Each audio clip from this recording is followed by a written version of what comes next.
The cardboard box sat on my kitchen table for 3 hours before I could bring myself to open it. 13 years of avoidance, packed away in my storage unit and dragged out only on nights like this, when guilt gnawed harder than grief. Inside, my father's handwriting stared back at me from yellowed legal pads, case numbers I'd never understood, names circled in red ink that meant nothing to a 15-year-old girl who just wanted her dad to come home for dinner. Michael Collins, FBI forensic accountant. DC just spun up a multi-agency task force, Ryan added. Out-of-state units are leading. Locals compromised won't touch first contact. Dead at 42 in what the police called a single-vehicle accident on a wet road. Case closed before I'd finished crying at his funeral. I pulled out the thickest notebook. The one I'd only glanced at once before shoving it away.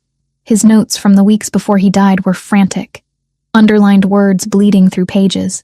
Human trafficking, offshore accounts, political connections. And one phrase repeated so many times it looked like obsession. They're watching.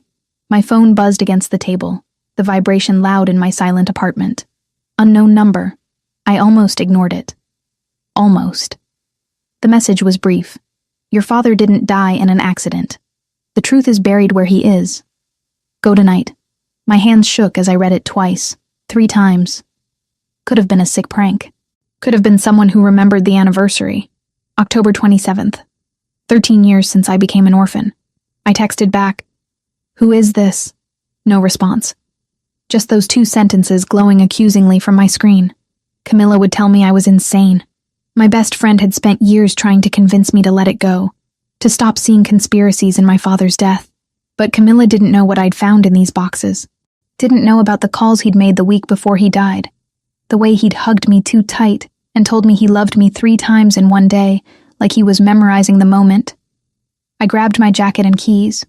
Cedar Hill Cemetery was 40 minutes outside Portland, farther if the roads were bad. I called my aunt that night. She cried the quiet kind of tears that sound like relief over a phone line. "Your dad would have liked him," she said. "He finally brought you home to yourself." The clock read 21:47, close to the time he died, according to the police report.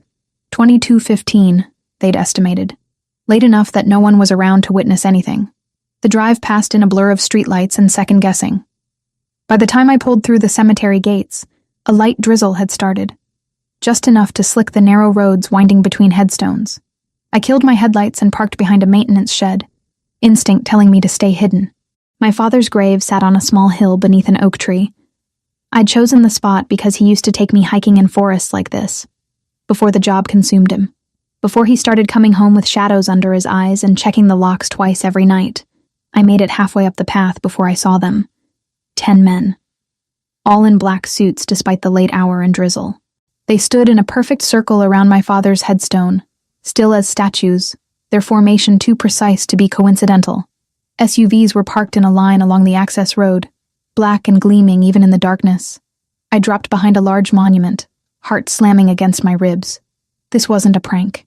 This was real and dangerous, and I should leave, call the police, do anything except what I was doing, which was staying frozen and watching.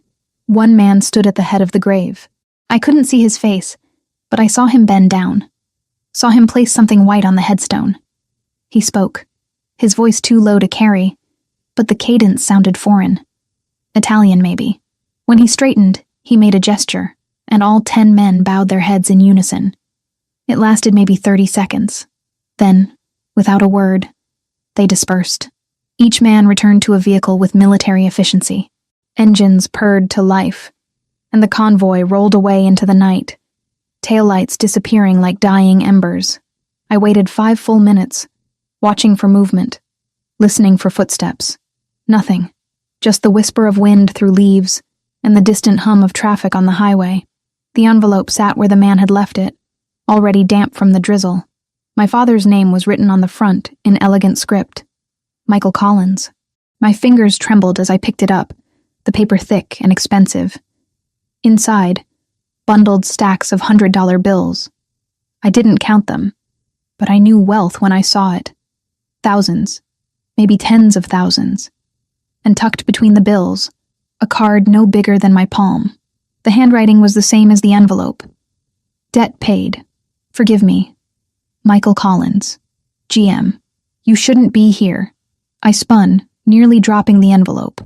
He stood less than 10 feet away, and I had no idea how he'd approached without sound. Tall, maybe 6'3", dressed in the same black suit as the others, but wearing it like a second skin. Dark hair, olive skin, and eyes that caught what little light remained. Not blue, not quite brown. Something in between that looked almost predatory in the shadows. Who are you? My voice came out steadier than I felt. I could ask you the same question. He stepped closer, moving with a fluidity that made me want to retreat. But I think I already know. You have his eyes. The statement hit me like cold water. You knew my father. I did. He glanced at the envelope in my hands. You weren't supposed to find that. Then you shouldn't have left it in a public cemetery. The sarcasm came from somewhere deep. The place where fear transformed into anger. What is this? Some kind of guilt payment? His jaw tightened, the only crack in his composed exterior. It's what I owed him. Owed him for what? For saving my life. He said it simply, like it was fact rather than revelation. Your father was a good man. Better than me. Better than most. Was. Past tense. Acknowledgement that my father was dead. And this stranger knew why. Did you kill him? No. The word was immediate, almost sharp. But I know who did. My grip on the envelope tightened. Then tell me. Not here. Not now. He reached into his jacket and I tensed, but he only pulled out a business card. Plain white, embossed lettering. Giovanni Moretti. Import, export. An address in downtown Portland. When you're ready to know the truth, come find me. Why should I trust you? You shouldn't. He turned to leave, then paused. But you will, because you're a journalist. Olivia Collins, 28 years old, freelance investigative reporter living in a studio on Morrison Street. You've been looking into your father's death for 5 years. You won't stop now. Ice flooded my veins. How do you know that? I know everything that matters. He walked toward the remaining SUV, the one I hadn't noticed parked behind the oak tree. Before getting in, he looked back. The men who killed your father are still out there. Still dangerous. If you want answers, you'll need protection. Think about it. The door closed with a solid thunk. The engine started and he drove away, leaving me alone with a dead man's grave and $50,000 I didn't understand. I stared at the card in my hand. Giovanni Moretti, GM. The initials from the note. This man knew my father. Knew what happened. And somehow, impossibly, I knew I'd be walking into his office within days, because he was right about one thing. I wouldn't stop. Not now. Not ever. 2 days of obsessive Googling taught me more about Giovanni Moretti than I wanted to know. His name appeared in exactly 3 newspaper articles over the past decade, always in the background of charity galas or business openings. Never charged, never even questioned publicly. But the way journalists phrased sentences around him screamed careful legal vetting. The import-export company he supposedly ran had offices in 6 cities and a website so generic it could have been selling anything from olives to weapons. You're not seriously considering this. Camilla stood in my kitchen doorway, arms crossed, watching me compile notes like I was preparing for war. Olivia, this man could be dangerous. He knew things about my father no one else does. I circled another name in my notebook, one that appeared in both my dad's notes and a business filing connected to Moretti's company. The police said it was an accident. Everyone said it was an accident. But what if they were wrong? Then go to the FBI. Go to someone official. She moved closer, her voice dropping. Don't walk into a stranger's office because he left money on a grave and knew your address. The $50,000 sat in my closet, still in the envelope, still unexplained. I hadn't touched it beyond moving it from my car. Blood money, maybe. Or guilt. Or something worse I couldn't name yet. I'm a journalist, Cam. This is what I do. You write exposés on corporate fraud and political corruption. You don't investigate organized crime. She grabbed my arm, forcing me to look at her. Please, just think about this. I had thought about it. For 48 hours straight, through sleepless nights and coffee-fueled mornings. Every rational part of my brain screamed that Camilla was right. But the angry, grieving 15-year-old who'd never gotten answers kept pushing me toward that business card. I'll be careful, I said, knowing it was a lie. The address led to a building in downtown Portland that smelled like old money and new threats. Marble floors, art that probably cost more than my car, and a receptionist who looked like she could kill me with her letter opener if needed. She made one phone call after I gave my name, then gestured toward the elevator without a word. 4th floor, corner office. The door was already open when I arrived. Giovanni Moretti sat behind a desk made of dark wood that gleamed under recessed lighting. He looked different in daylight. Less predator and more businessman. But the intensity in his eyes remained unchanged. Those strange dark brown eyes that seemed to catalog every detail of my appearance in the seconds it took me to cross his threshold. Miss Collins. He stood, gestured to a leather chair across from him. I wondered if you'd come. You didn't give me much choice. I sat, keeping my spine straight, refusing to be intimidated by the luxury surrounding me. You said you knew who killed my father. I did. He returned to his seat, steepling his fingers. But first, tell me what you know about his work. He was a forensic accountant for the FBI. He tracked money, built cases against criminals using financial records. And the case he was working on when he died? I hesitated. My father's notes had been vague, coded in ways I'd never fully deciphered. Something involving offshore accounts, international trafficking. He was close to something big. He was close to exposing a network that spanned 3 countries and involved people who don't tolerate exposure. Giovanni pulled a folder from his desk drawer, slid it across to me. 15 years ago, I was 19 years old and very stupid. My family had certain business interests. I was forced to participate in an operation I didn't approve of. Your father was the agent investigating us. I opened the folder. Photographs of a younger Giovanni, barely more than a boy, alongside surveillance reports marked with FBI headers. My father's signature on witness statements. He could have arrested me, Giovanni continued. Had evidence, testimony, everything needed to put me away for 20 years. Instead, he gave me a choice. Walk away from my family's business, build something legitimate, or face prosecution. Why would he do that? Because he saw something in me that I didn't see in myself yet. His voice softened fractionally. He believed people could change if given the chance. I took that chance. I flipped through more pages, seeing the progression. Giovanni establishing his import business, documents showing legitimate transactions, tax records that looked clean. Then a shift. Reports about my father's investigation into Albanian trafficking rings. Names circled. One I recognized from his personal notes. Arben Krasniqi. 2 years after your father gave me that chance, he died. Giovanni's jaw tightened. I investigated on my own. Discovered that the Albanian Mafia killed him because he was about to expose their trafficking network. Politicians were involved. Police were involved. Your father was a threat they couldn't allow to exist. My hands shook as I read the evidence he'd compiled. Witness statements, financial records, surveillance photos showing Krasniqi's men near the road where my father crashed. This was real. This wasn't conspiracy or paranoia. This was murder. Documented and detailed. Why didn't you take this to the authorities? Because the authorities were compromised. Half the people who should have investigated were on Krasniqi's payroll. He leaned forward. Your father asked me to protect something if anything happened to him. I didn't know what he meant until I saw you at the cemetery. He wanted me to protect you. The revelation hit like physical impact. That message. The one telling me to go to the cemetery. Who sent it? His expression shifted. Something guarded entering his eyes. We'll discuss that later. Right now, you need to understand something more important. Arben Krasniqi discovered that you've been investigating your father's death. You've been asking questions, pulling old records.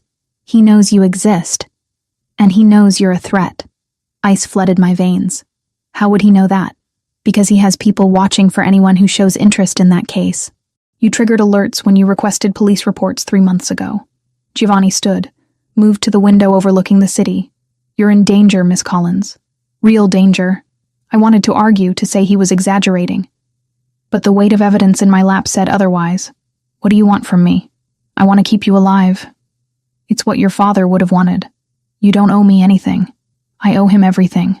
He turned back, and for the first time I saw something beyond the controlled exterior.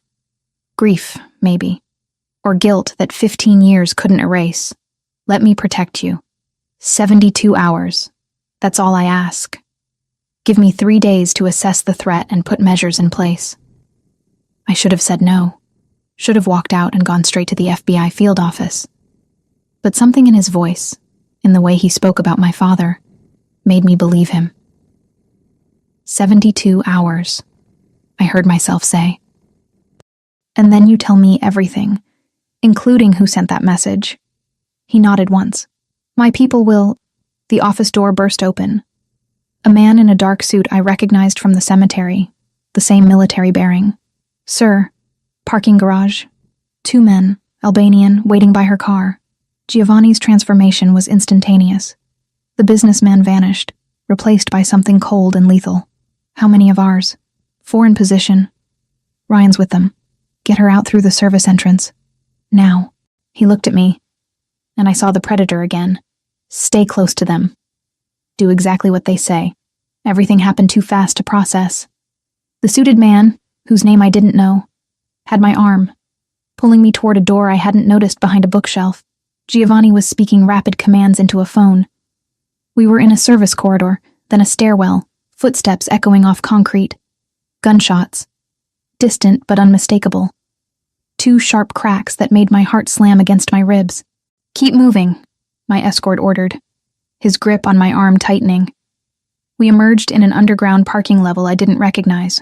3 SUVs sat with engines running. A broad-shouldered man with gray at his temples stood by the middle vehicle. Ryan Foster, he said, opening the door. You must be Olivia. Get in. I climbed into the back seat, my hands shaking now, adrenaline flooding my system. Ryan slid in beside me while another man took the driver's seat. The SUV was moving before my door fully closed. What just happened? Attempted kidnapping, Ryan said calmly, like he was discussing weather. Albanian crew waiting to grab you when you left the building. Boss anticipated it, had counter-surveillance in place. Did anyone... I couldn't finish the question. Our people are fine. Theirs are in custody. Local police are already involved, though they won't learn much. He studied me with sharp eyes that missed nothing. You're safe now. That's what matters. But I didn't feel safe. I felt like I'd stepped through a door into a world I didn't understand, where men waited to kidnap me and gunshots were just part of the landscape. My phone buzzed. Giovanni's number, though I didn't remember giving it to him. The text was brief. Decision time, Olivia. 3 days of protection, or you're on your own against people who've already found you once. Choose now. I looked at Ryan, at the driver who navigated streets with practiced efficiency, at the city passing by outside bulletproof windows. I typed back one word. Yes, because Camilla was right. This was dangerous. But walking away now would be even more deadly. The safe house sat 2 hours north of Portland, carved into mountainside like it belonged there. All glass and stone and security cameras I pretended not to notice. Ryan showed me to a guest room that had better furniture than my entire apartment, then left me alone with instructions not to wander and a phone number to call if I needed anything. I didn't sleep the first night. Just sat by the floor-to-ceiling windows watching armed men patrol the perimeter, their silhouettes passing through pools of landscape lighting like ghosts protecting the living. Giovanni arrived the next morning carrying a leather messenger bag that probably cost more than my monthly rent. He looked different without the suit jacket, just dark slacks and a gray button-down with sleeves rolled to his elbows. More human, less untouchable. Coffee? He set the bag on the table, pulled out a thermos and 2 cups, like this was normal. Like I wasn't being held in protective custody while Albanian mobsters hunted me. Black, I said, because refusing felt petty. He poured with steady hands, passed me a cup that radiated warmth into my palms. The coffee was better than anything I'd ever made myself. Of course it was. I brought more files. He gestured to the bag. Everything I've compiled on your father's investigation. You said you wanted the truth. For the next 4 hours, we sat at that table while he walked me through 15 years of research. Financial records showing offshore accounts connected to Kresnicki's network. Witness statements from people too terrified to testify. Surveillance photos of meetings between politicians and criminals. My father's face appeared in some of the older images, always in the background, always watching. He was meticulous, Giovanni said, tracing a line on a flowchart showing money movement between shell companies. Most agents would have given up after hitting the first dead end. Your father just worked harder. He never talked about his cases at home. I stared at a photo of my dad sitting in an unmarked car, camera pointed at a warehouse. I thought it was just about rules, keeping work separate. Now I think he was trying to protect me from knowing too much. He was. Giovanni's voice softened. The last time I saw him, 3 weeks before he died, he told me he had insurance. Something that would bring down the entire network if anything happened to him. I didn't understand what he meant then. Insurance? My mind raced through possibilities. You think he left evidence somewhere? I'm certain of it, but Krasniki never found it, which means your father hid it well. He came back the second day with different files. These showed his own past, the family business he'd walked away from at 19, shipping routes that moved more than olives and wine, money trails that led to places no legitimate business should touch. My grandfather built the Moretti family over 40 years, Giovanni said, showing me a photograph of an old man with fierce eyes. He came from nothing, survived things I can't imagine, but somewhere along the way, he forgot the difference between surviving and thriving. By the time I was old enough to understand what we really did, it was too late to pretend ignorance. Why did you stay until you were 19? Loyalty, fear, stupidity. He set the photo down. All of the above. My mother died when I was 10. My father was... He paused, jaw tightening. He wasn't a good man. My grandfather raised me after that, taught me everything he knew. I loved him. Didn't want to disappoint him. But you walked away. Because your father showed me I could. That there was another path. He met my eyes, and I saw the weight he carried. I've spent 15 years trying to prove he was right to give me that chance. The third night, a storm rolled through the mountains. I stood on the covered balcony watching lightning split the sky, rain hammering against the glass barriers loud enough to drown out thought. Can't sleep? I turned. Giovanni stood in the doorway, barefoot, wearing jeans and a black t-shirt that did nothing to hide the muscle beneath. More human than I'd ever seen him. Too much in my head, I admitted. He moved to stand beside me, close enough that I could feel the warmth radiating from his skin. We watched the storm in silence for a long moment. That message, I said finally. The one that brought me to the cemetery. You said we'd discuss it later. It's been 3 days. His expression shifted, something guarded entering his eyes. Ryan sent it. Ryan. Why would... I ordered him to. Giovanni turned to face me fully. Years ago, I gave him standing instructions. When the time was right, when I was certain it was safe, deliver the money to your father's grave and notify his daughter. I didn't expect you to arrive that specific night. So you've been watching me, protecting you. There's a difference. Is there? Anger flickered hot in my chest. You investigated me, tracked my movements, sent cryptic messages. I kept you alive. His voice went hard. Krasniki has been monitoring anyone connected to your father's case. If I hadn't been watching too, you'd have disappeared months ago. The truth of it hit like the lightning splitting the sky. I wanted to be angry, to feel violated by his surveillance, but the parking garage ambush proved he was right. I hate this, I whispered. I hate feeling powerless. You're not powerless, Olivia. He said my name like it meant something. You're the strongest person I've met. You've been fighting for answers for 13 years without backup or resources. That takes courage most people don't have. We were too close. I could see the flecks of gold in his dark eyes, could smell cedar and rain, and something uniquely him. When lightning flashed again, illuminating his face, I saw the same awareness in his expression.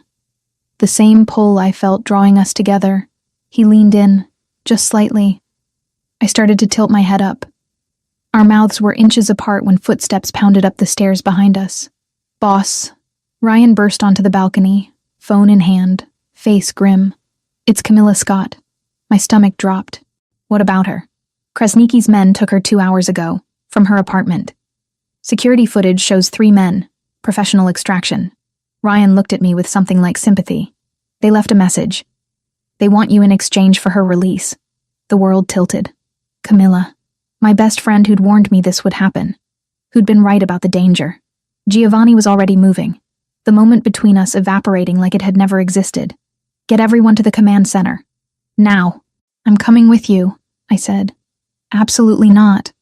She's my friend, my responsibility, which is exactly why you're staying here where it's safe. Giovanni's voice was pure command, the businessman and the crime lord both present. This is a trap, Olivia. They know I won't trade you. They're counting on it. Then what's your plan? Let her die? His jaw tightened. Joseph avoided my eyes when assignments were handed out, like he was memorizing exits instead of orders. "We're going to get her back, but you're not going anywhere near that warehouse." I wasn't asking permission. We stared at each other, wills clashing in the space between us. Something dangerous sparked in his eyes, but I held my ground. Finally, he exhaled hard. "Fine, but you stay in the command vehicle with Ryan. You wear body armor. You follow every order without question. And if I say run, you run." He stepped closer, invading my space. "Those are my conditions. Break them, and I'll have Ryan physically remove you. Understood?" "Understood." The next 2 hours were controlled chaos. A mobile command center that was really just a heavily armored van filled with surveillance equipment. Ryan outfitted me with a vest that weighed more than my laptop, explained the basics of the equipment, then made me promise 3 more times to stay inside the vehicle. The warehouse sat in an industrial area near the port, all rusted metal and broken windows. Through the van's monitors, I watched Giovanni's team move into position. They were professionals, silent and efficient, communicating through hand signals I didn't understand. Giovanni led from the front, gun drawn, moving like violence was his first language. I'd seen him as a businessman, as someone haunted by the past. But watching him now, I understood what he really was. A predator hunting other predators. The operation took 12 minutes. Gunfire echoed through the monitor's speakers, sharp cracks that made me flinch. Ryan stayed calm, directing units through his headset, eyes never leaving the screens. Then I saw Camilla, zip-tied to a chair in what looked like an office, bruised but alive.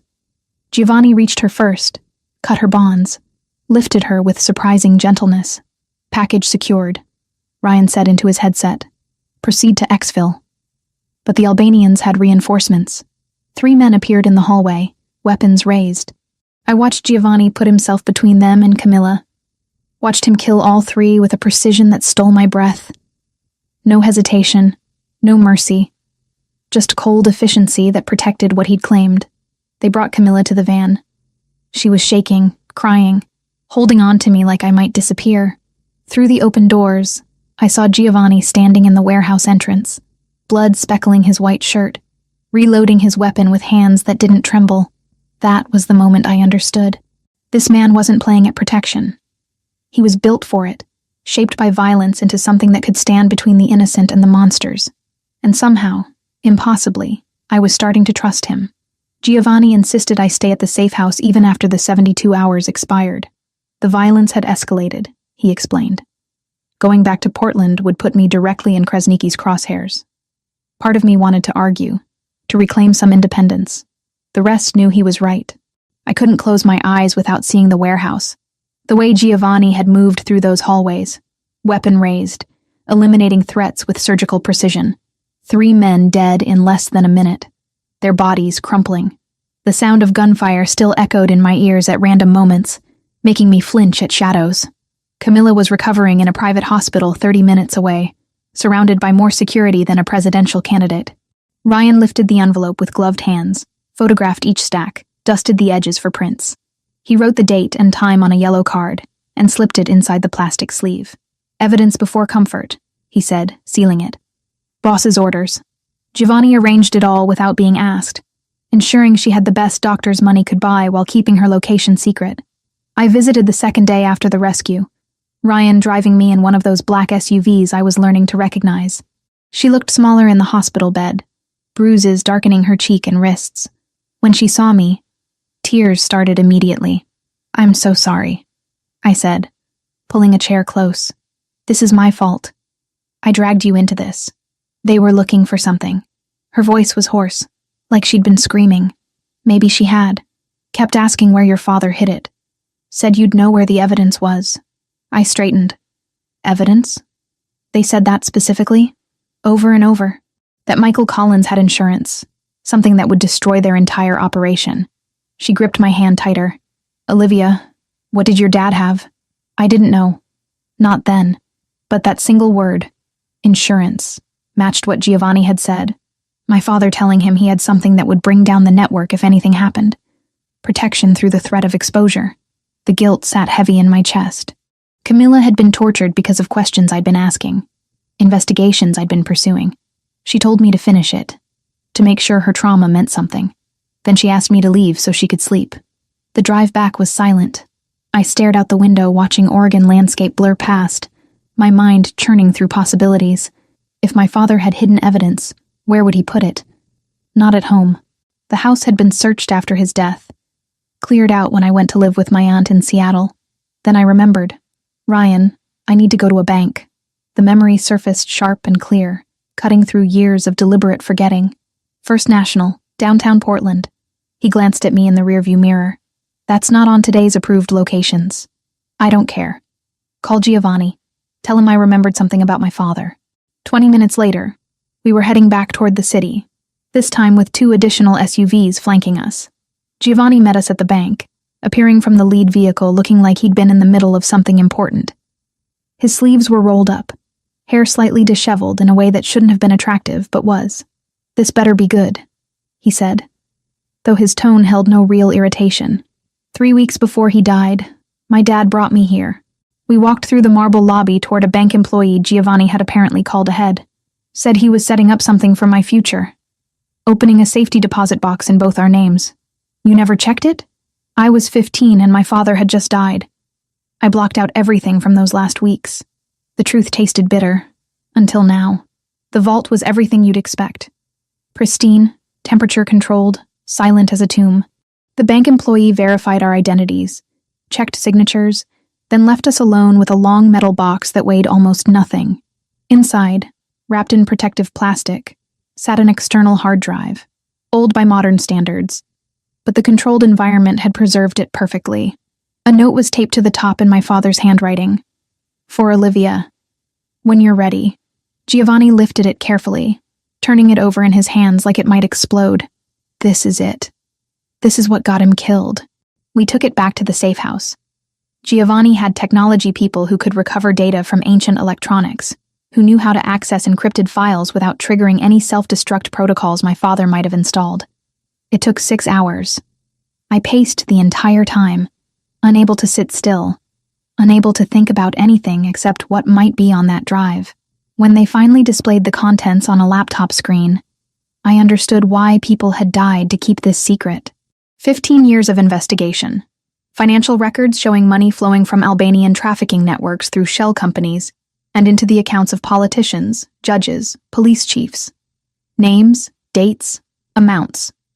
Video footage of meetings that should never have happened. Testimony from victims my father had protected and hidden. Bank records proving everything. My God, I whispered. This could bring down hundreds of people. Giovanni scrolled through files, his expression growing darker with each revelation. Your father was building a case that would have destroyed not just Krasniki's organization, but everyone connected to it. This is why they killed him. This is what they've been searching for. We need to publish this. Public exposure flips their risk calculus, Ryan said. Once this hits, any move against civilians becomes evidence for federal murder for hire.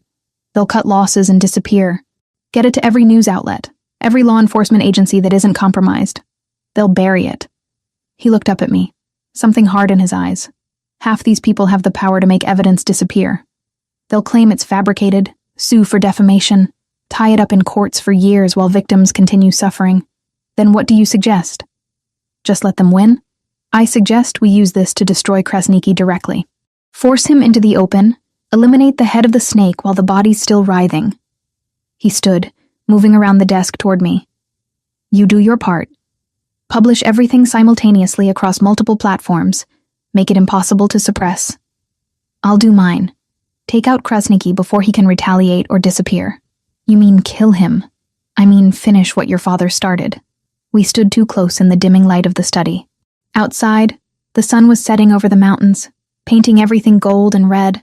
The violence of the warehouse still haunted me, but I couldn't deny the logic. Publication alone wouldn't stop men like Krasniki. They'd just rebuild somewhere else, hurt more people, continue the cycle. How long would we have? 2 weeks to prepare. Maybe 3. I need to gather intelligence, position my people, find where Krasniki's hiding. His hand came up, brushing a strand of hair from my face.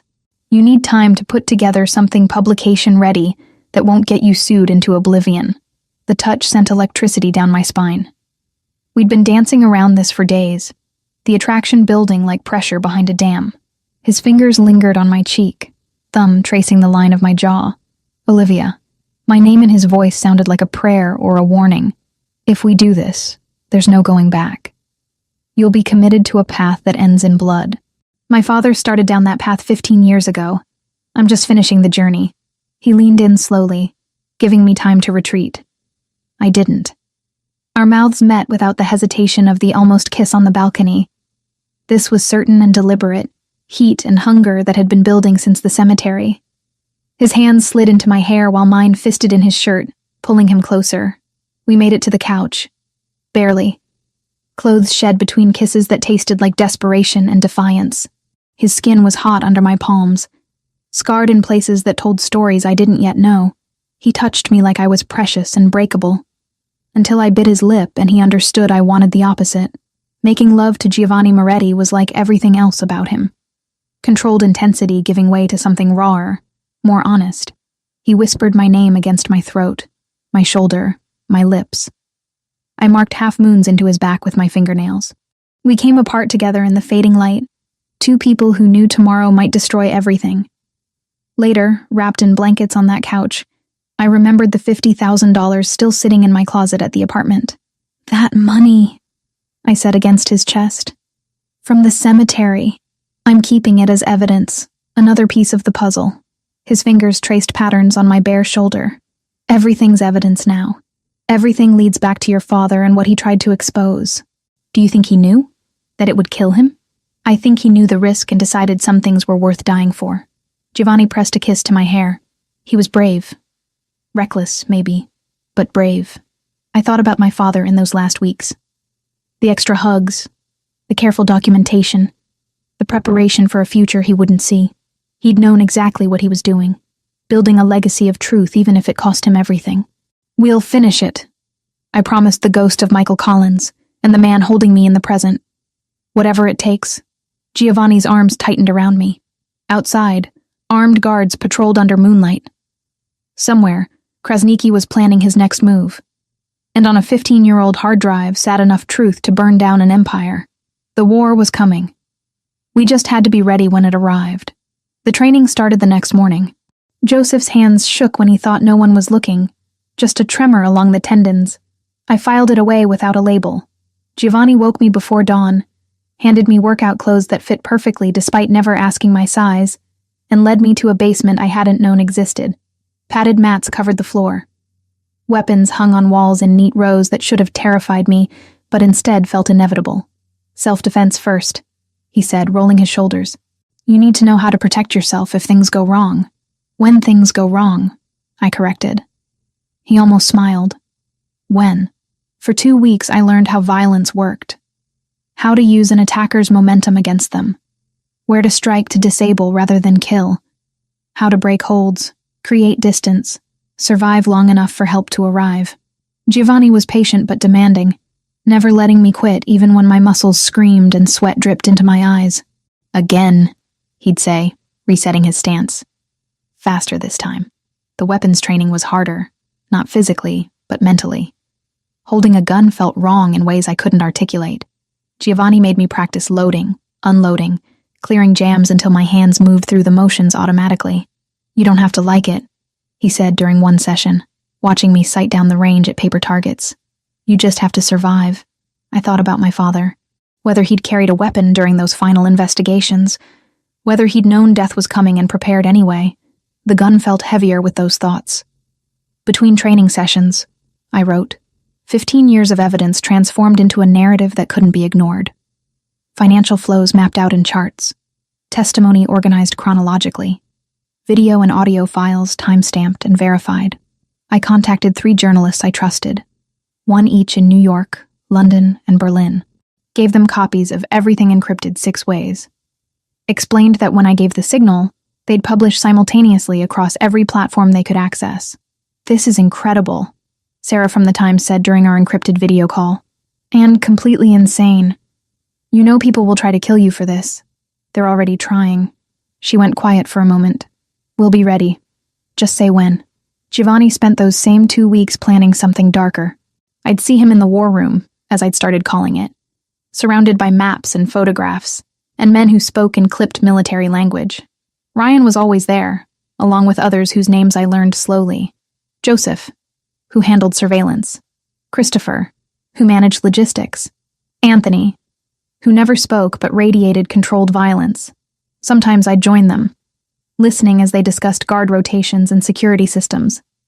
Krasniki had 3 properties they'd identified: a warehouse near the port where operations were coordinated, a safe house in the suburbs where he sometimes stayed, a legitimate business that fronted for money laundering. Giovanni wanted to hit all 3 simultaneously, scatter Krasniki's resources, force him into the open.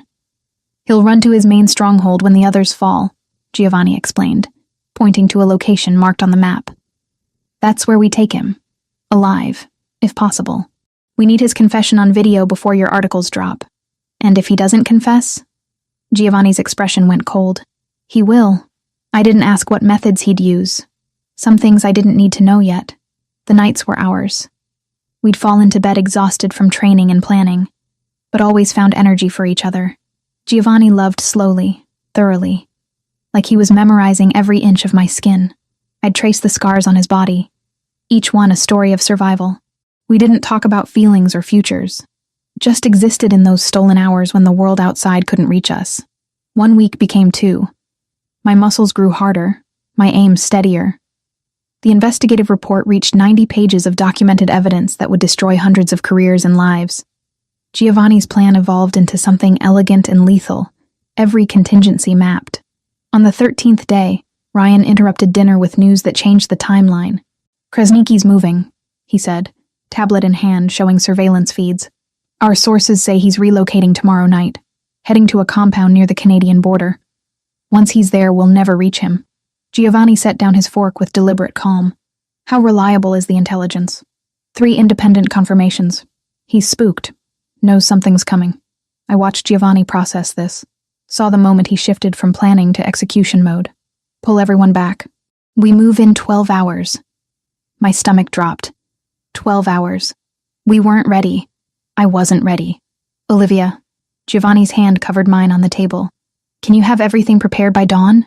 Could I? The articles were written. The journalists briefed. But my mind rebelled against the suddenness. Yes. Then we do this tomorrow night. The preparation that evening was controlled chaos. Men arriving at the safe house in groups, checking weapons, reviewing assignments. I finalized the publication sequence with Sarah and the others, scheduled everything to go live at precisely 9 p.m. Pacific time. Giovanni wanted Krasniki in custody before the internet exploded with evidence of his crimes. Near midnight, I found myself standing by the windows, watching the last of the sunset paint the mountains gold and purple. Tomorrow night, this would be over, one way or another. Come with me, Giovanni said from the doorway. There's something I need to do. He drove us to Cedar Hill Cemetery in one of the SUVs, just the 2 of us. The graves looked different in the gathering darkness, peaceful rather than ominous. My father's headstone gleamed under the security lights that lined the paths. Giovanni parked and we walked to the grave together. He carried no flowers, no offerings. Just stood there looking at the carved name. Michael Collins, beloved father. Then he dropped to one knee. The gesture shocked me. This man who commanded dozens, who'd killed without hesitation, kneeling in the dirt before my father's memory. He spoke in Italian first, words I couldn't understand but felt in the cadence. Then he switched to English, voice rough with emotion I'd never heard from him. I failed you once. Let you die when I should have been watching. Should have protected you better. He paused, hand pressed flat against the ground. But I won't fail her. Your daughter. She's everything you said she'd be. Brave and stubborn and too smart for her own good. Tomorrow, I finish what you started. I promise you, Michael Collins, on my life and my honor, I'll keep her safe, no matter what it costs. Tears blurred my vision. I'd cried at this grave 13 years ago, 17 years old and shattered. But these tears felt different. Not grief exactly. Something closer to closure. Giovanni stood, dirt on his knee, and pulled me close. He'd be proud of you. I hope so. My voice cracked. I really hope so. We stayed until full darkness fell, until the groundskeeper made his final rounds and the gates closed for the night. On the drive back, Giovanni held my hand across the center console, thumb rubbing circles on my palm. "Tomorrow changes everything," I said. "Tomorrow we take back what they stole. From your father. From all the victims. From everyone they hurt." Back at the safe house, the war room thrummed with final preparations. Ryan met us at the door, phone already in hand. "Just got confirmation. Krasniki's still at the downtown safe house. Window of opportunity closes at midnight tomorrow.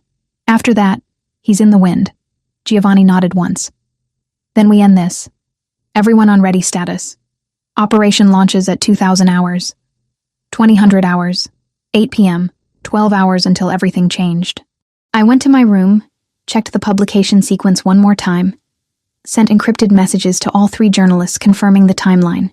Then I sat on the edge of the bed, gun Giovanni had given me cleaned and loaded on the nightstand, and tried not to think about all the ways tomorrow could go catastrophically wrong. Giovanni found me there an hour later. Didn't speak. Just pulled me into his arms and held on like he could protect me from tomorrow through sheer force of will. "We're ready," he whispered against my hair. I wished I believed him. Believed myself. Believed that 15 years of death and secrets could be resolved in one night of coordinated violence and published truth. But ready or not, morning would come, and with it, war. The command van smelled like electronics and stale coffee. Ryan sat beside me, eyes fixed on 6 monitors showing feeds from body cameras on Giovanni's team. A technician whose name I'd learned was David worked the communications board, routing encrypted signals between units. "All teams in position," Ryan said into his headset. "Targets confirmed at all 3 locations. Standing by for go signal." Giovanni's voice crackled through the speakers. "Execute." The first target, a warehouse near the port, fell fast. I watched through shaky camera feeds as Giovanni's men breached the loading dock doors. 8 minutes of controlled chaos. Men in Albanian colors surrendering or going down under suppressive fire. No casualties on our side. The feed showed crates of shipping manifests being photographed, computers seized. "Target Alpha secure," someone reported, proceeding to secondary sweep. Target Beta took 12 minutes. A lieutenant's house in the suburbs, heavily fortified but not prepared for a coordinated assault from 3 directions. The cameras showed Giovanni's people moving through rooms with practiced efficiency, zip-tying hands, securing evidence. More computers, more files. One lieutenant who tried to run and got tackled in his own backyard. Target Beta secure.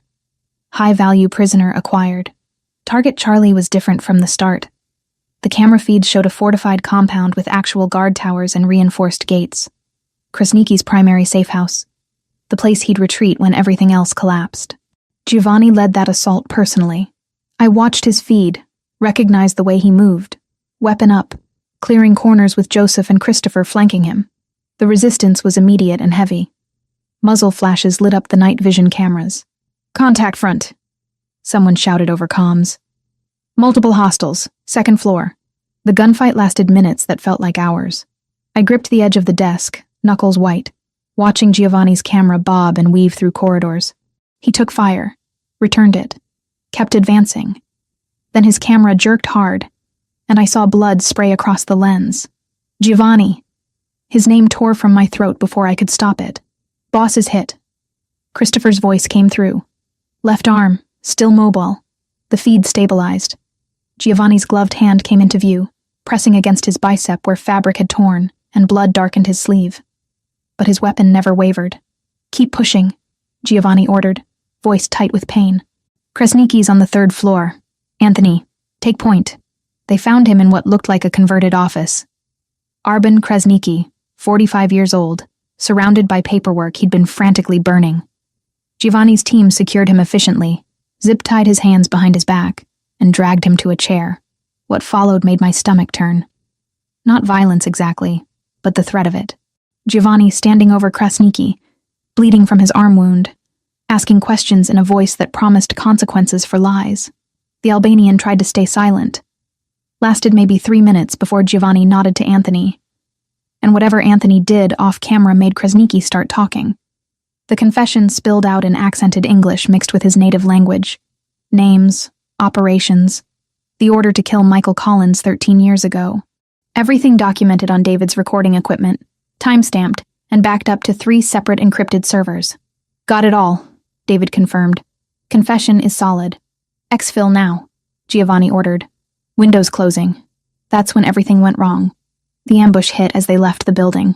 Reinforcements the surveillance hadn't detected, arriving in vehicles without lights. Suddenly all 3 camera feeds showed chaos. Giovanni's people were caught in a crossfire, pinned between the building and attacking forces. Multiple hostiles. Ryan barked into his headset. Where the hell did they come from? They must have had a silent alarm, David said, fingers flying over keyboards. I'm counting at least 15 incoming. Our van sat 2 blocks away, supposedly secure in an alley behind a closed factory. I heard the gunfire before I saw them. 3 men in dark clothes sprinting toward us, weapons raised. Contact! Ryan shouted, drawing his own gun. The first bullets shattered the van's front windshield. David was turning toward the sound when the second volley hit. I saw the impact, saw him jerk backward, blood blooming across his chest. He collapsed without making a sound. Ryan returned fire through the broken windshield, taking position between me and the attackers. Get down. I dropped to the floor, heart slamming so hard I thought my ribs would crack. More gunshots. The van's side window exploded, raining safety glass across my back.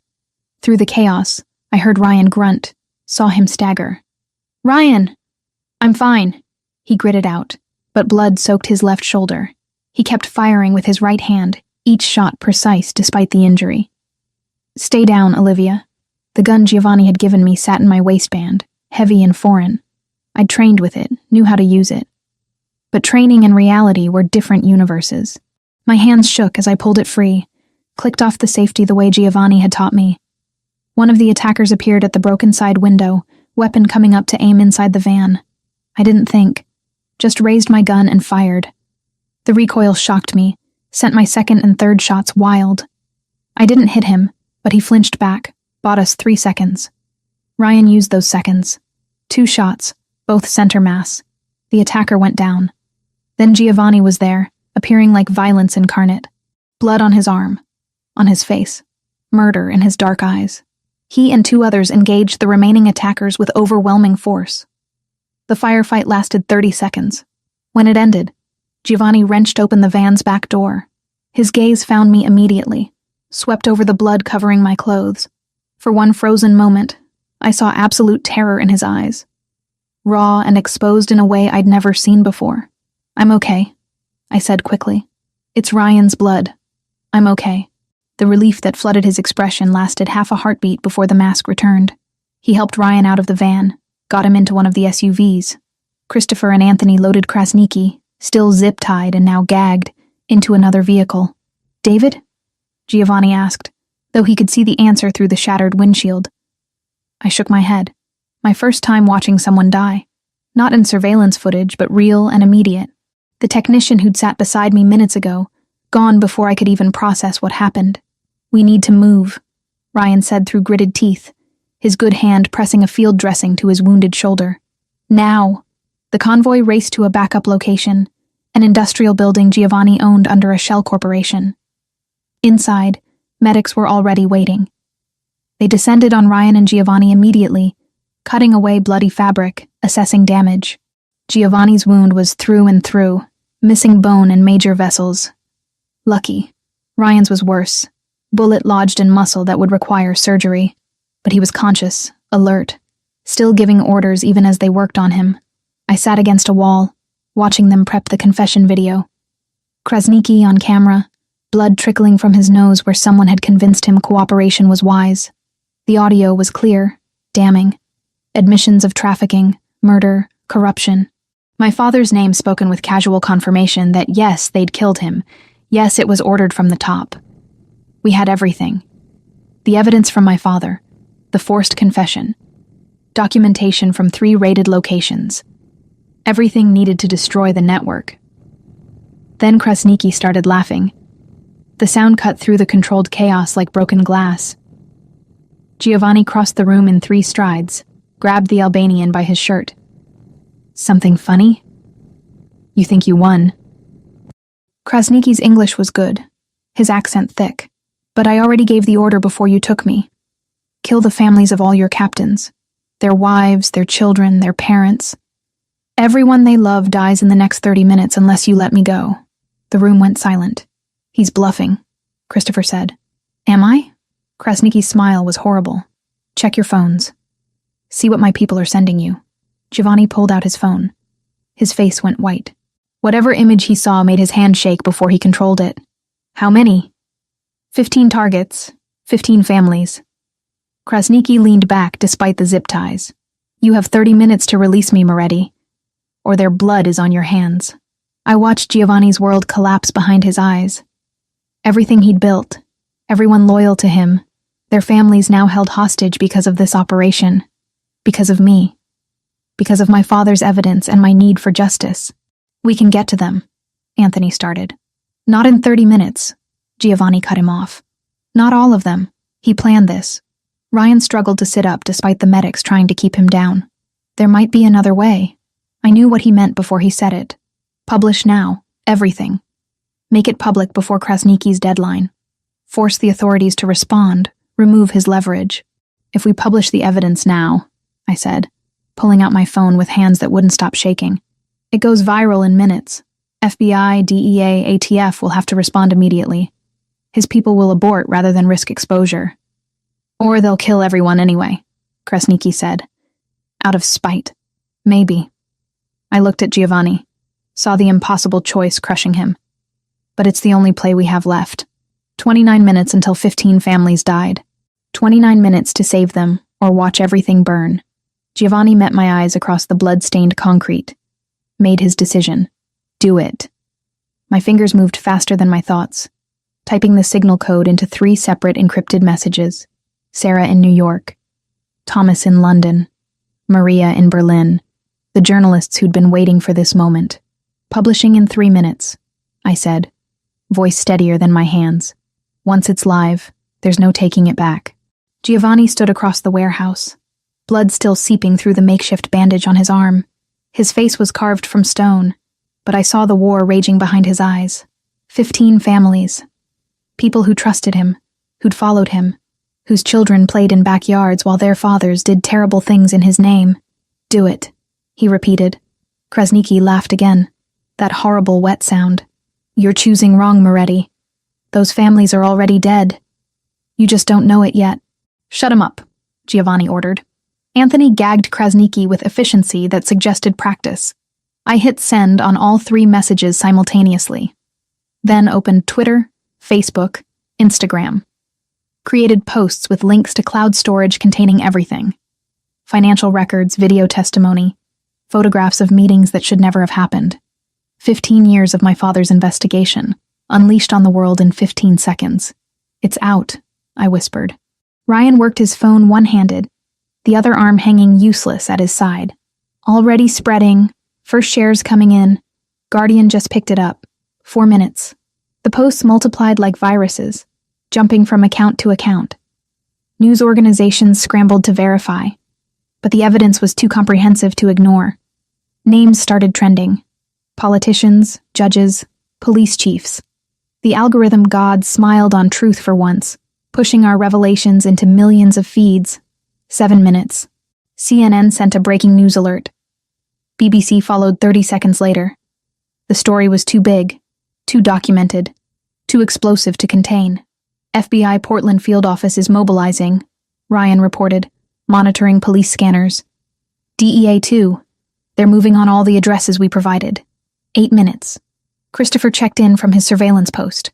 Albanian crew at the Henderson house just received a call. They're pulling back. Say authorities are inbound. One by one, the reports came in. Krasnicki's people aborting their attacks, melting away as federal vehicles descended on their positions. Not all of them. 3 families had close calls, teams arriving seconds before the Albanians fled. But no casualties. No blood spilled because of our impossible choice. Giovanni's shoulders sagged fractionally. Relief so profound it looked like pain. 15 families safe, Ryan confirmed. All targets secured. I wanted to feel victorious. Instead, exhaustion pulled at every cell. We'd won by breaking every rule, by gambling with lives and trusting that speed would outpace violence. Somehow, impossibly, it had worked. Then Krasnicki made a sound behind his gag. Not fear. Satisfaction. Giovanni crossed the distance in 3 strides, ripped the gag away. What? You think you won? Blood and spit flew from Krasniki's mouth. But I've been playing this game longer than you, boy. Always have insurance. Always have leverage. Your leverage just evaporated when those families were secured. That leverage, yes, but not the real one. Krasniki's eyes glittered with malice. 2 of your precious captains, your trusted men, they work for the FBI, have been for 18 months. Your whole organization is compromised. The words hit like detonations. I saw Giovanni process them, saw the implications cascade through his mind. Every operation, every decision, every secret potentially fed to federal handlers. You're lying, Christopher said, but uncertainty cracked his voice. Am I? Check your phones. FBI just sent warrants for your arrests. They've been building a case using testimony from your own people. Ryan was already checking. His face went pale. He's not lying. Federal warrants just issued, multiple counts, RICO charges. The warehouse erupted into controlled chaos. Men checking phones, cursing, some already moving toward exits. The plan had been to secure Krasniki, get his confession, then let the evidence do its work. Now Giovanni's entire operation was collapsing from the inside. Who? Giovanni's voice was ice and fury. Which ones? Before anyone could answer, Joseph drew his weapon.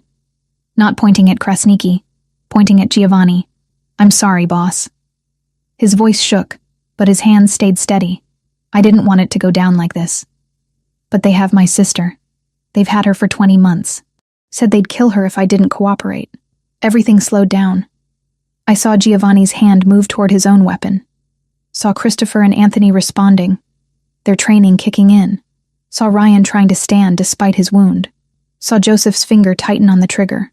I moved without thinking. Training Giovanni had drilled into me taking over. 3 steps put me between them. I shoved Giovanni hard, felt him stumble backward. Felt the impact in my shoulder before I heard the shot. The bullet didn't hurt at first, just pressure, like someone had punched me. Then fire spread through my entire left side, stealing my breath, buckling my knees. The second shot never came. Ryan, somehow standing despite his wound, fired twice. Both rounds center mass. Joseph dropped, weapon clattering on concrete. Someone was screaming. Took me seconds to realize it wasn't me. Was Anthony shouting orders, trying to secure the perimeter. Through the noise, I heard more gunfire. The second traitor, whoever he was, making a break for it. Then Giovanni's hands were on me, turning me carefully, his face appearing above mine. Blood soaked through my shirt, hot and wrong, his expression shattered in ways I'd never seen. Raw terror replacing the control he wore like armor. Olivia. Stay with me. Look at me. His voice cracked on my name. I'm okay. The words came out weak, unconvincing even to me. You're not okay. You took a bullet meant for me. His hand pressed against my shoulder, trying to stem the bleeding. The pressure made me gasp. Worth it, I managed. Wouldn't let him shoot you. Medic! Giovanni roared. Now! But the sirens were already approaching. Multiple vehicles closing fast. The evidence we'd published had lit a fire under every law enforcement agency in the state. They were coming for all of us. Boss, we need to move, Christopher urged. FBI is 2 minutes out. I'm not leaving her. They'll arrest you. Charge you with everything. You need to run.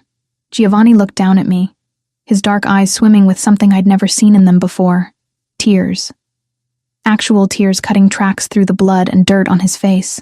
This man who'd killed without hesitation, who commanded through fear and respect, was crying over me. I'm not leaving, he said again, quieter.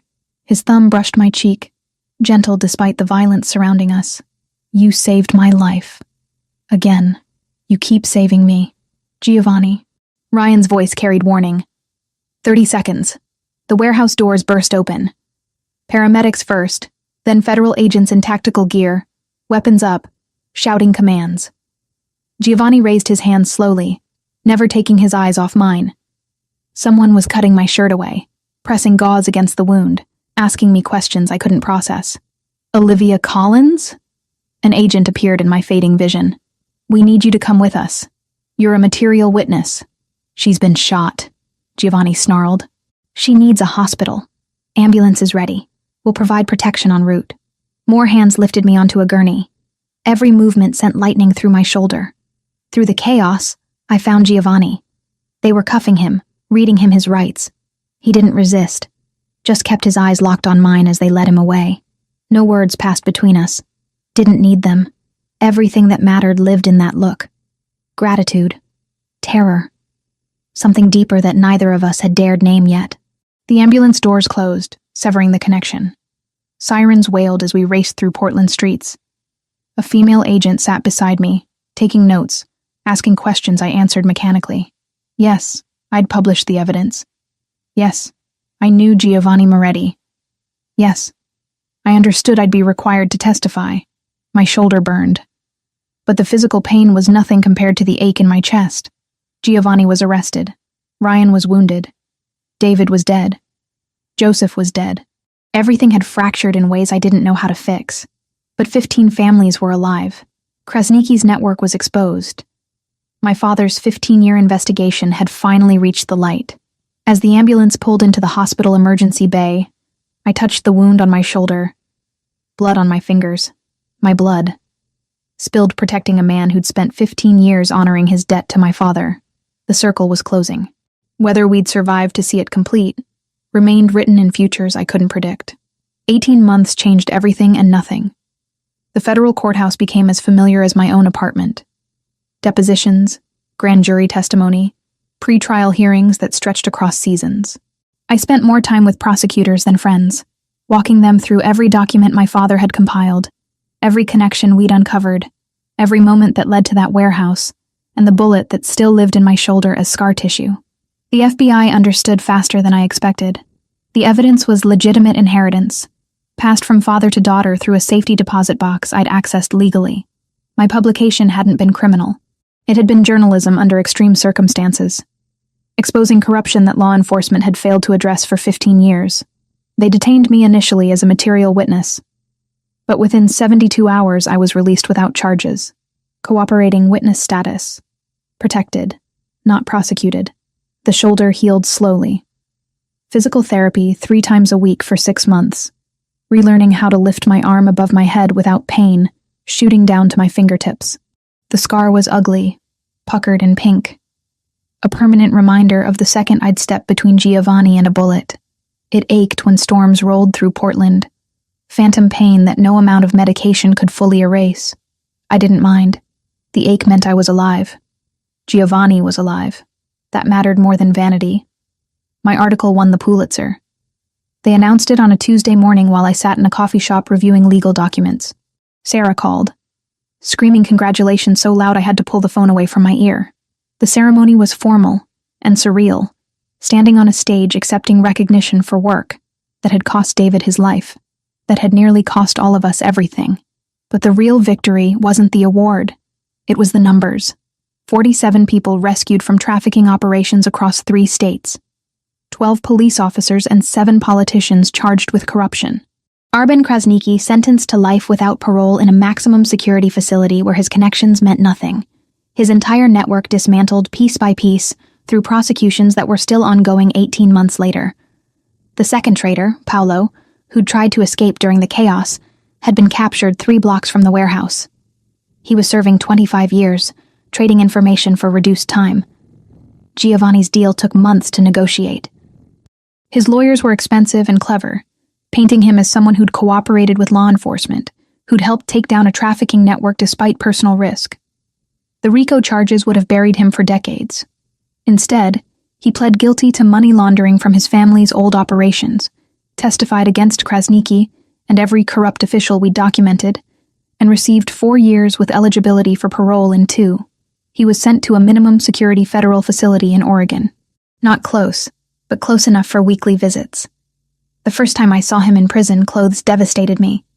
Giovanni Moretti, who'd worn expensive suits like armor, reduced to standard-issue khaki, but his eyes were the same.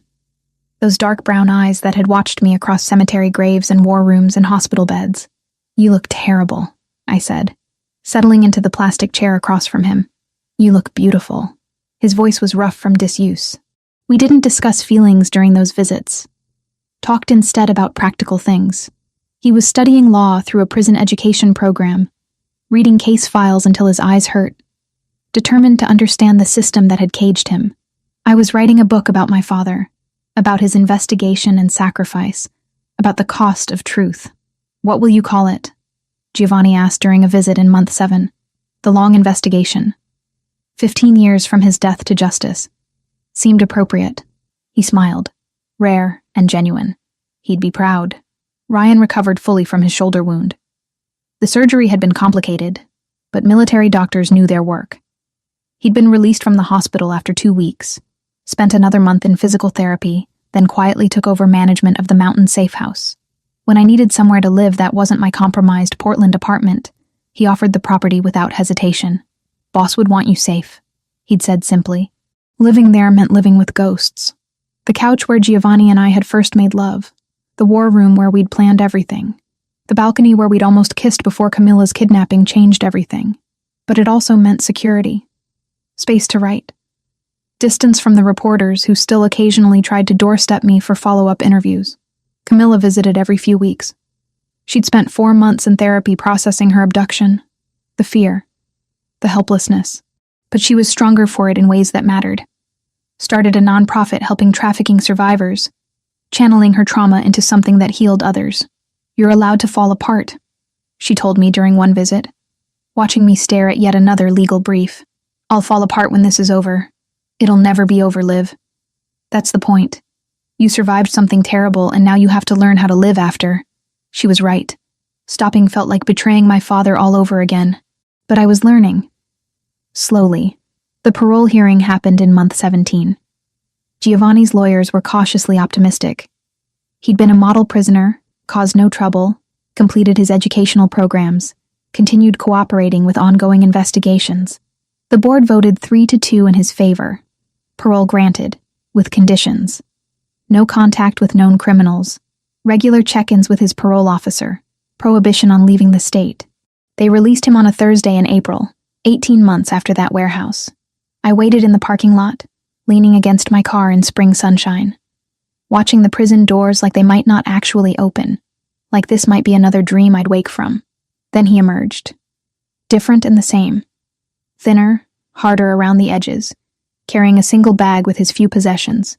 He stopped at the gate, scanned the parking lot, found me. The distance between us evaporated. I was running before deciding to move, and he caught me, arms wrapping around my waist, lifting me off my feet. We held each other in that parking lot for what felt like hours, saying nothing, because words were insufficient for the relief, the gratitude, the impossible joy of survival. "You waited," he said finally, face buried in my hair. "Every week." I know you did." Giovanni started his security consulting business 3 weeks after release. Legitimate work, helping businesses protect assets and personnel. The business grew faster than expected. Turns out people valued expertise from someone who'd lived in both worlds. I continued my investigative work, focusing on corruption. The book was scheduled for release in 6 months, already generating interest. I'd donate most of the proceeds to trafficking victim support. Blood money transformed into something useful. 6 months after his release, on a Saturday morning when weather was perfect, Giovanni drove us to Cedar Hill Cemetery. We walked to my father's grave together, carrying fresh flowers. The headstone looked the same as it had that rainy night 18 months ago when 10 men in black suits had circled it. When Giovanni had left $50,000 and a note about debts paid, Giovanni knelt in the grass, placed the flowers carefully at the base of the stone. He spoke in Italian first, words I still didn't understand, but felt in their reverence. Then he switched to English, his hand pressed flat against the carved letters of my father's name. I kept my promise. "Michael Collins, your daughter is safe. More than safe. She's extraordinary." His voice broke slightly. "I finished what you started. We finished it together. The network is destroyed. 47 people are free because of the evidence you gathered. Because you refused to stop even when it cost you everything." Tears blurred my vision. I knelt beside Giovanni, placed my hand over his. "I'm going to spend the rest of my life protecting her." Giovanni continued. "Not because I owe you, because I love her, because she's the best thing that ever happened to me. And you gave me the chance to become someone worthy of that." He turned to me then, and I saw tears tracking down his face. Giovanni Moretti, who I'd watched kill without hesitation, who commanded through strength and violence, crying in front of my father's grave. Olivia. He pulled a small box from his pocket. I'm not good at speeches, and this isn't about grand gestures. It's just truth. You saved my life the night we met. You've saved it every day since. I want to spend whatever time we have left returning the favor. Will you marry me? The ring was simple. White gold, single diamond, nothing ostentatious. Perfect. Yes, I whispered. Yes. He slid the ring onto my finger with shaking hands, then pulled me close. We stayed kneeling there in the grass, holding each other while the spring breeze moved through the cemetery and birds sang in the oak tree overhead. Your father would approve, I said against his shoulder. I hope so. I really hope so. We stayed until the sun began its descent toward the horizon, painting the sky in shades of gold and pink. When we finally stood, Giovanni took my hand, laced our fingers together. Ready? He asked. I looked one last time at my father's grave. They were mine, Giovanni said, when I asked about the 10 men in black at my father's grave. Old country men. They understand ritual, the weight of a name carved in stone. I sent them so no one could call the payment rumor. Some debts deserve witnesses, and your father deserved more than rumor. At the name carved in stone. At the flowers we'd brought. 13 years of grief and anger and searching for truth. 18 months of war and testimony and rebuilding. All of it leading to this moment. Standing in a cemetery with the man I loved. Both of us scarred but alive. Both of us free. Ready, I said. We walked back to the car together, hands joined, not looking back. The past was honored. The debt was paid. What came next belonged to us alone.